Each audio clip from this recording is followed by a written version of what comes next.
Pernikahan seharusnya menjadi momen bersatu sepasang kekasih atas dasar cinta. Namun pada saat itu perjodohan lumrah dilakukan dan ditentukan oleh kedua orang tua. Orang tua yang menginginkan kehidupan anak setelah pernikahannya baik dan terjamin, membuat si anak terpaksa harus mengikuti kemauan mereka. Saat itu usiaku 17 tahun.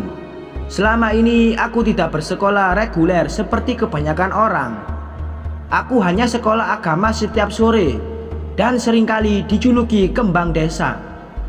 Banyak lelaki yang datang menemui kedua orang tuaku untuk melamar, tetapi ditolak dengan alasan aku masih bersekolah. Diam-diam ada satu lelaki yang cukup terkenal di kampungku. Dia seorang ketua RW di tempat tinggalku. Kakaknya berprofesi sebagai lurah, sedangkan ayahku menjabat sebagai ketua RT. Hubungan mereka cukup dekat, sehingga ia berani melamarku dan langsung disetujui oleh bapak. Alasan bapak menyetujui lamaran itu cukup sederhana. Sebenarnya hanya karena lelaki itu berstatus sarjana. Seperti yang ku bilang sebelumnya, orang tua menginginkan yang terbaik untuk anaknya, dan status itu dianggap akan mengubah nasib hidupku menjadi lebih baik. Singkat cerita, di usia belia aku menikah dengan lelaki yang dijodohkan oleh ayahku. Banyak pria yang mengungkapkan sakit hatinya pada keluargaku karena lamaran mereka ditolak. Tetapi lamaran si ketua RW itu diterima. Orang-orang mengenalku sebagai wanita yang sangat lembut dan tidak pernah bekerja keras. Tepatnya orang tuaku tidak mengizinkan aku untuk ikut mencari nafkah karena tugasku hanya sekolah.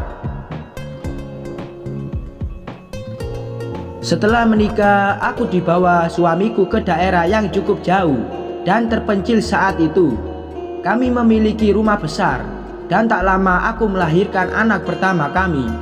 Kemudian disusul dengan anak kedua, ketiga, keempat, dan kelima. Jarak usia mereka tidak berbeda jauh, hanya sampai 2-3 tahun. Membesarkan 5 anak dengan jarak usia yang dekat bukanlah hal mudah.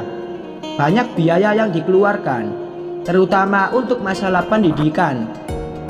Sejak menikah, suamiku pernah bekerja di sebuah perusahaan selama 3 bulan.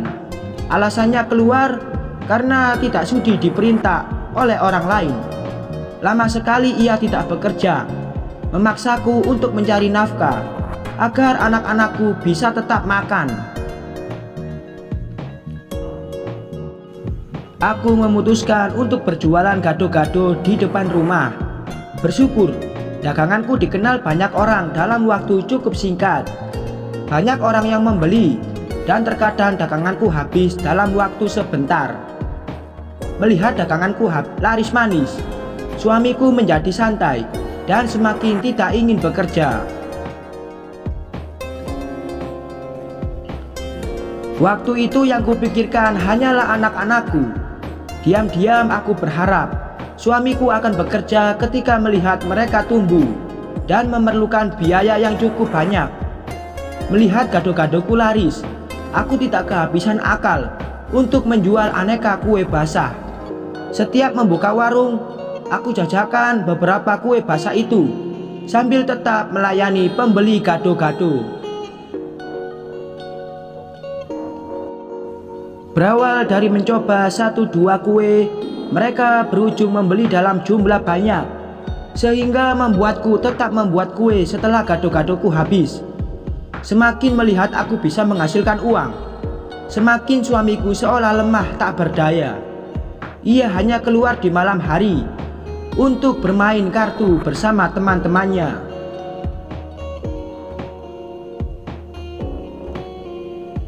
Pernah suatu kali ia bilang ingin bekerja.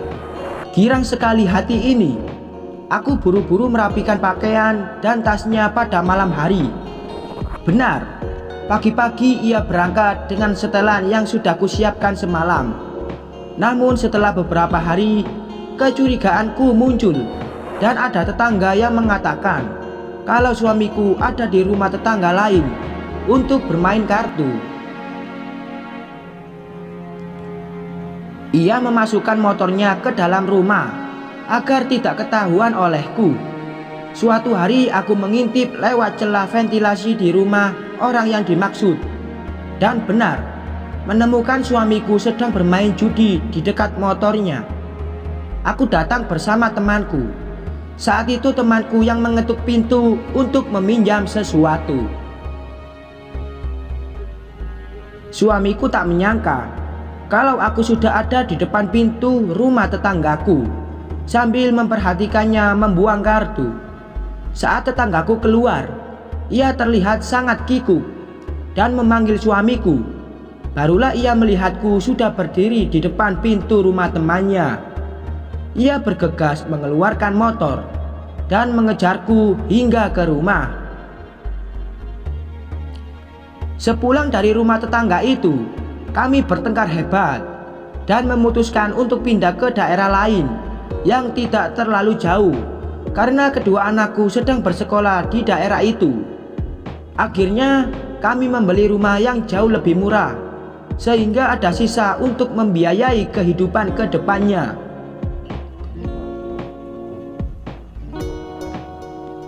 Ia berjanji setelah pindah rumah akan kembali bekerja di perusahaan temannya. Tetapi itu hanya berjalan mulus selama 2 bulan dan keluar dengan alasan yang sama. Aku pusing 7 keliling, mata pencaharianku sudah hilang. Bahkan untuk kembali ke sana rasanya sudah malu. Aku memutuskan untuk pergi ke suatu daerah. Di sana menjual banyak berlian. Aku mengenal salah satu penjualnya. Ia mempercayakan beberapa berlian untukku jual. Bertahun-tahun aku menjual berlian itu dan menyembunyikannya di bawah kap sepatuku. Saat itu belum ada telepon umum atau telepon rumah, sehingga berkomunikasi hanya mengandalkan janji temu. Pernah suatu kali aku kehabisan uang karena berpikir akan bertemu dengan salah satu langgananku. Tetapi sepertinya ia lupa kalau ada janji temu denganku. Aku bingung memikirkan cara untuk pulang. Aku menunggu angkutan di pinggir jalan dan mencari kursi di dekat sopir yang kosong. Cukup lama aku menunggu hingga akhirnya ada satu angkutan yang kursi depannya kosong.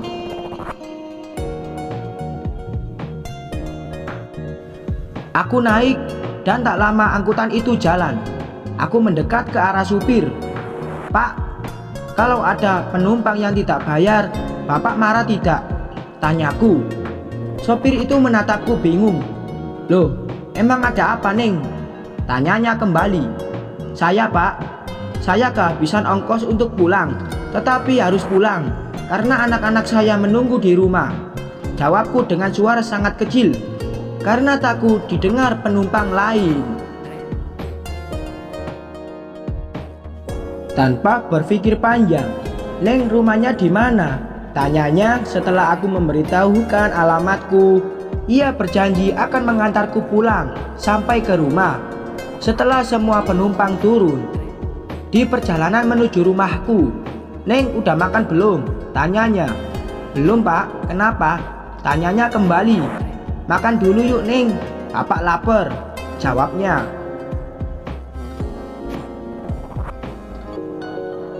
Betapa beruntungnya aku di saat tidak memiliki uang untuk pulang, malah diantar sampai rumah dan ditraktir makan malam. Kebetulan aku belum makan dari siang karena takut uangnya habis sebelum sampai rumah. Saat makan, bapak tadi menanyakan banyak hal dan kami pun bertukar cerita. Setelah selesai makan, kami melanjutkan perjalanan ke rumahku. Sesampainya di rumah, suamiku bingung karena ada angkutan yang masuk dan berhenti di depan rumah. Ia melihatku turun sambil kebingungan. "Nanti aku ceritakan di dalam," jawabku sambil berjalan masuk. Beberapa bulan kemudian, aku melihat lowongan kerja menjadi sekretaris di halaman koran. Aku berniat untuk melamar pekerjaan itu. Ketika baru datang ke perusahaan dan menyerahkan berkas, tak lama namaku dipanggil. Semua yang sudah datang lebih dulu terheran-heran melihatku masuk ke ruangan. Saat berada di dalam, bule laki-laki menyambutku dengan ramah. "Apa yang membuat kamu berani melamar posisi ini?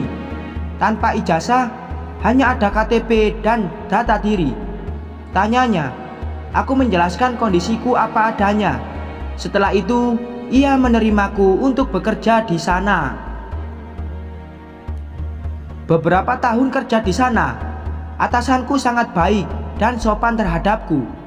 Ia mengenalkanku pada banyak orang dan menawarkan aku untuk bekerja di sebuah agen perjalanan milik temannya.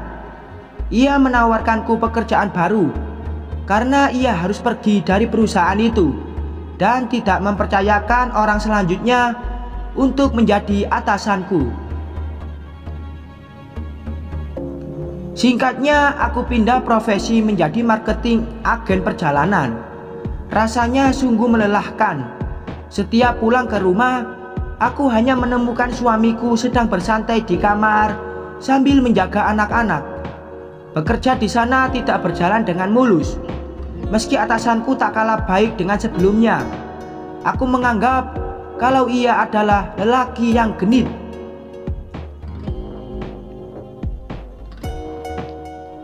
Ia ingin memindahkanku ke sebuah hotel besar di salah satu kota. Namun entah mengapa cara penyampaiannya terasa sangat tidak nyaman di telingaku.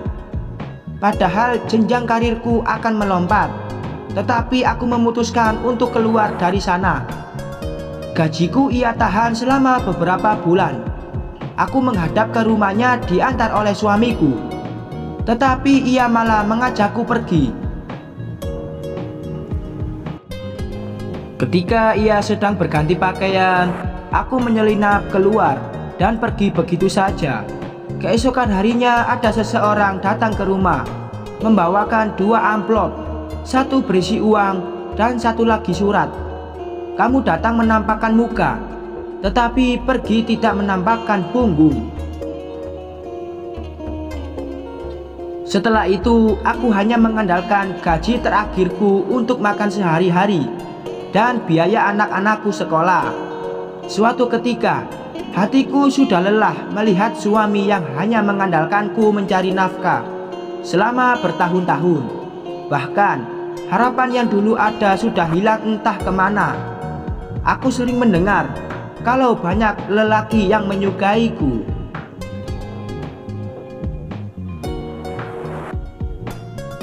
Aku mencari informasi di mana mereka berada dan kutemui satu persatu.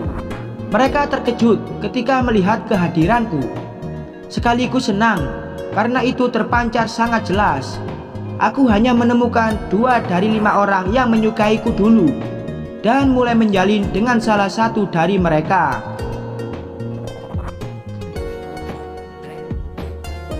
Jalinan kasih di antara kami sungguh indah. Sudah lama aku tidak merasakan perhatian penuh sebagai seorang wanita.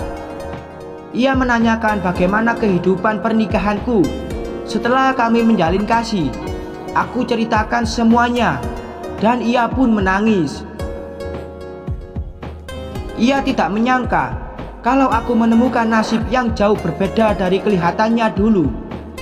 Ia memaksa menemui suamiku untuk memintanya menceraikan aku. Aku melarangnya. Aku tidak ingin anak-anakku terpisah dari ayah mereka. Setelah percintaan kami berjalan beberapa bulan, ia mulai menunjukkan sinyal-sinyal untuk berhubungan. Aku tak mau. "Kamu tidak lihat anakku banyak? Aku pacaran denganmu bukan karena itu," tegasku dan kemudian meninggalkannya. Sakit hatiku mendapat perlakuan seperti itu darinya. Aku memutuskan hubunganku dengannya.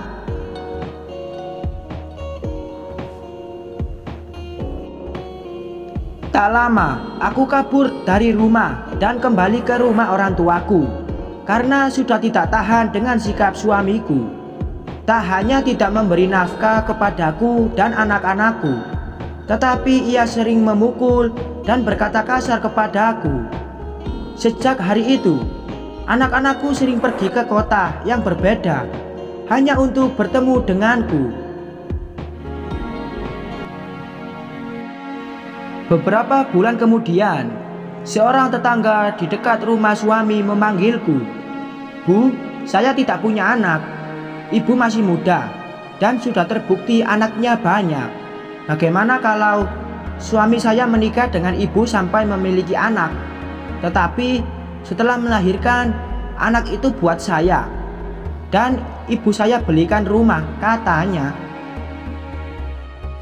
Aku menyepakati perjanjian itu, tetapi suaminya meminta agar istrinya tidak membocorkan rahasia itu kepada siapapun.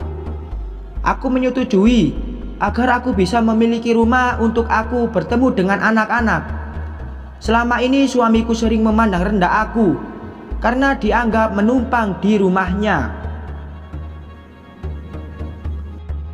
Aku tidak masalah jika nanti anak yang aku lahirkan tidak akan menganggap aku sebagai ibunya, asalkan anak-anakku bisa hidup nyaman denganku. Rencana itu berakhir gagal karena istrinya kadung membocorkan rahasia itu kepada kakak iparnya. Tetapi hubunganku dengan suaminya tetap berjalan mulus. Hubungan itu hanya diketahui oleh kami berdua. Bahkan ketika istrinya pergi umroh, kami masih menjalin asmara. Kami terpaksa harus berpisah ketika ia dan istrinya memutuskan untuk pindah kota. Aku dan suamiku belum bercerai, tetapi kami sudah pisah rumah. Suatu ketika ia pergi ke negara lain untuk bekerja di sana. Anak-anakku meminta kembali ke rumah itu mengurus mereka. Aku pindah beberapa hari setelah suamiku pergi. Saat bersama anak-anak, aku tidak memikirkan untuk mencari lelaki lain karena merasa kebahagiaanku adalah bersama mereka. Tiba-tiba ada satu lelaki yang jarak rumahnya tidak terlalu jauh dari rumah suamiku. Ia mendekatiku dan mengajakku untuk menikah. Aku menyetujui pernikahan itu dengan syarat kamu niatkan rezeki untukku. Jangan ganggu uang yang bisa kamu berikan ke istrimu.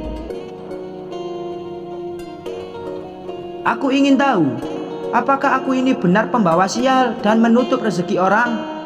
Suamiku selalu mengatakan hal itu. Aku ingin tahu, apakah semua itu benar, pintaku. Ia menyetujui syarat itu. Selang beberapa bulan kami menikah. Ia membuktikan kalau ia selalu memiliki rezeki tersendiri untukku dan anak-anak. Tak lama kami membeli rumah. Di sanalah kami bertemu seminggu sekali di saat anak-anak ditemani oleh saudaraku. Keluarga mengetahui dan menyetujui pernikahan kami. Mereka tidak tega jika terus-menerus melihatku dipukuli, dimaki-maki, dan menjadi tulang punggung. Sementara ia hanya bersantai di rumah. Beberapa tahun kepergian suamiku ke luar negeri membuat hidup anak-anakku mulai berkecukupan. Kebutuhan sekolah mereka pun terpenuhi dengan baik. Aku sangat bahagia melihat mereka makan apapun yang mereka mau. Selama ini anak-anakku hanya memakan apa yang aku buat, tidak pernah mencicipi makanan yang sedang populer saat itu.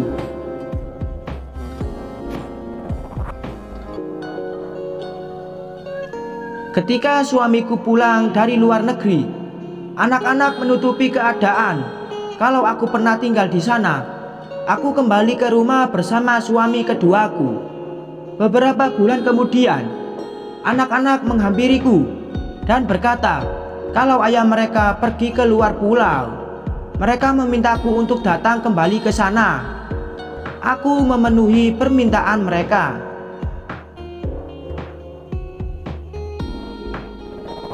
Hidup kami bahagia sekali saat itu.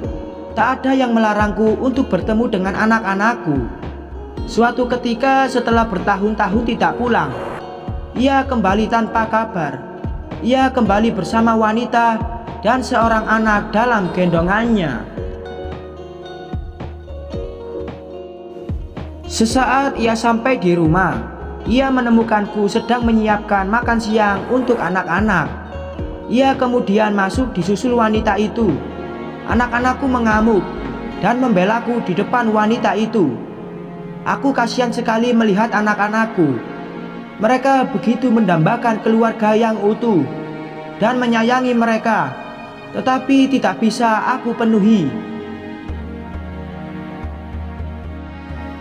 Saat itu juga aku diceraikan. Anak-anakku berlari memelukku dan berulang kali mengatakan kalau mereka tidak sudi tinggal dengan wanita itu. Aku yang memang datang tidak membawa banyak baju pun mulai mengemasi barang-barangku. Mereka menahanku dan bahkan ada beberapa yang ingin ikut denganku.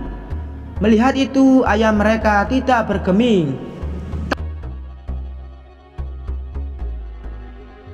Ia hanya memalingkan wajah dan masuk ke dalam kamar. Sedangkan wanita itu, ia asik melihat apa yang akan menjadi miliknya nanti. Aku keluar membawa barang-barangku, diiringi tangis mereka. Seperti tersayat rasanya hatiku melihat kelima anakku menangis, melihat kepergianku. Beberapa bulan kemudian, aku mendengar kalau kelima anakku memusuhi wanita itu. Mereka mengemasi barangnya dan suatu pagi sudah berada di depan rumah orang tuaku. Mereka tidak mengetahui pernikahan dengan suami keduaku. Jadi aku tidak berada di rumah orang tuaku saat mereka tiba di sana. Aku bergegas menghampiri mereka ke rumah orang tuaku dan menjelaskan semuanya. Beruntung mereka mengerti keadaanku, tetapi tidak mau tinggal dengan wanita itu dan ayah mereka. Akhirnya mereka tinggal bersama orang tuaku hingga tiba saatnya mereka pergi membangun keluarga masing-masing. Sekian.